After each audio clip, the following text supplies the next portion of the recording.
going to make a date pecan bundt cake today. Now, some of you may not have ever had dates, or you don't like dates. That's a shame because they're really a very delicious fruit. They're not very pretty. You can buy them this way, which are whole and the pits are taken out. It's kind of a long pit. Or you can buy them already chopped up. For our purposes today, we're going to use the already chopped up. These I'm going to save for munching later on. So I need a cup of the dates.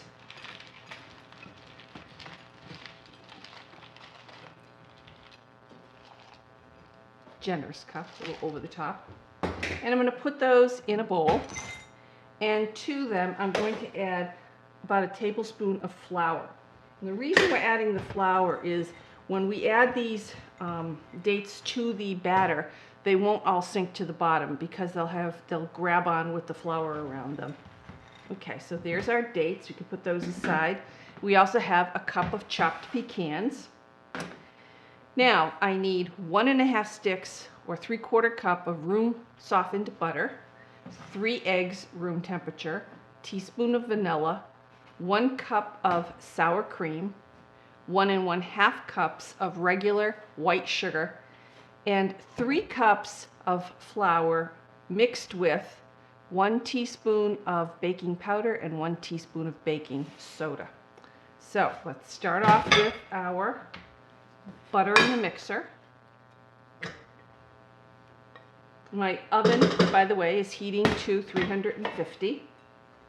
And bundt cakes take usually quite a bit of time to bake, so, close to an hour. So we will start this off. And because the butter is room temperature, it creams very quickly. Now we will start adding the sugar.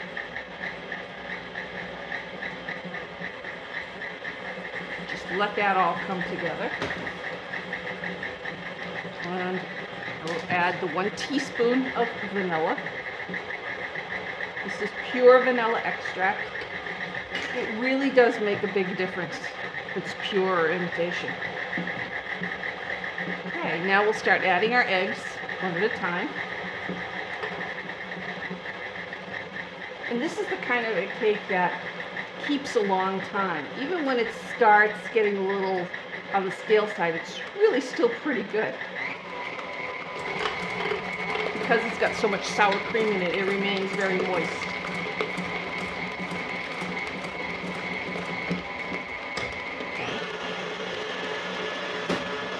I want that to become very creamy.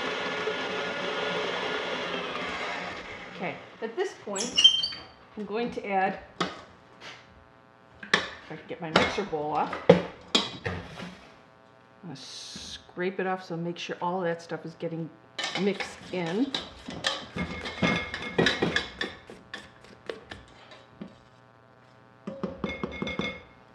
I want to put this back on because I didn't like that. There was a big hunk of butter in there that wasn't quite blended in yet. And then we'll slowly start adding the flour. I'll add half the flour, all of the sour cream, and then half the flour. Okay, that looks a lot better. All right.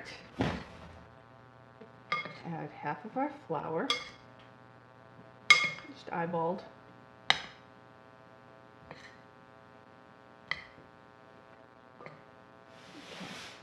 A little more than.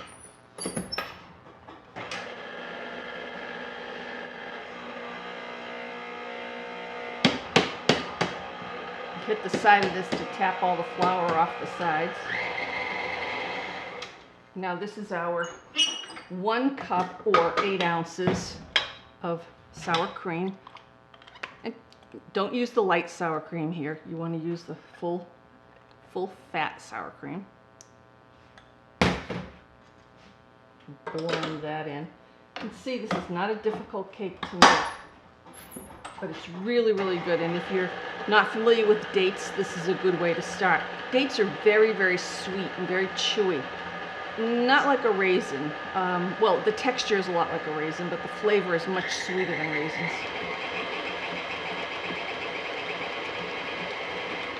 Okay.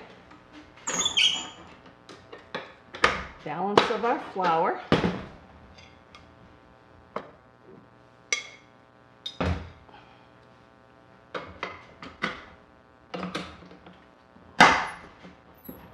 Okay. And what I have is my Bundt pan. And what I've done is I have heavily buttered it and floured it. You can use one of the floured sprays. I don't always trust those, especially with a Bundt pan, because you've got all these grooves and notches in there. I like to get in there and grease it up myself, just to make sure it really gets well greased. All right, that's pretty blended. I'm going to start putting in the pecans. It's 1 cup. And then the 1 cup of chopped floured dates.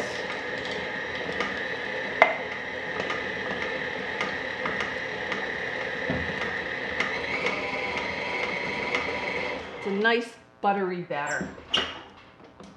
I like that buttery batter. Okay, now into our pan and into our waiting oven.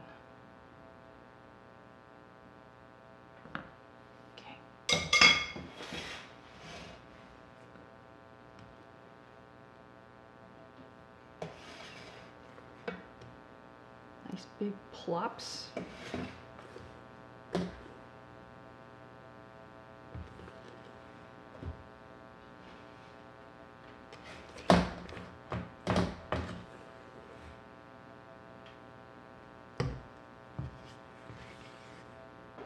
One of my favorite tools, my offset spatula, which I just love these tools. You've got to get one of these.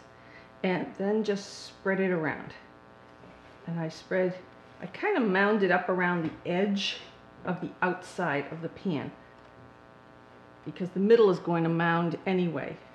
And so this will make it come out just a little bit more evenly.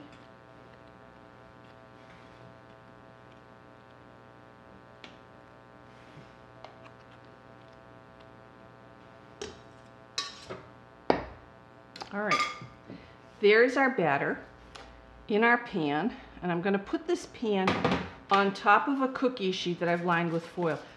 You don't have to do this, but I never trust that the cake might not flow over, and I don't want to have to clean my oven up. I'd rather clean this one pan. Now, 350 degrees, approximately 50 to 60 minutes. I'll start checking it at 45 minutes and every 5 minutes after that until a toothpick comes out clean. So here we go, into the oven.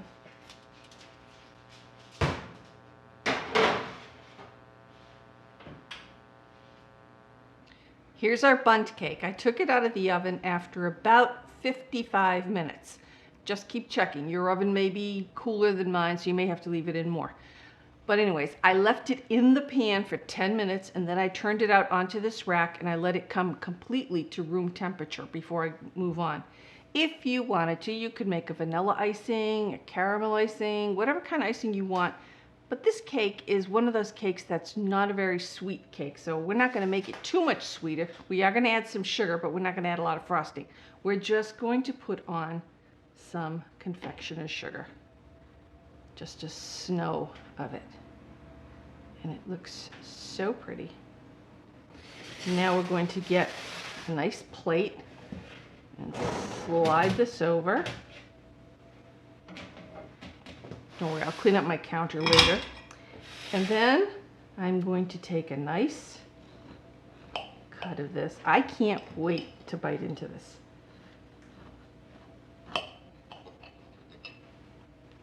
That, it's already falling apart. Now,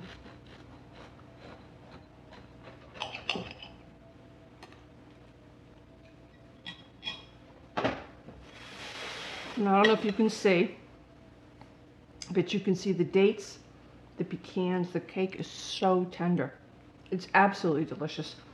It's not very sweet. This is for those people that don't like very sweet things. Very, very delicious. I hope you try it.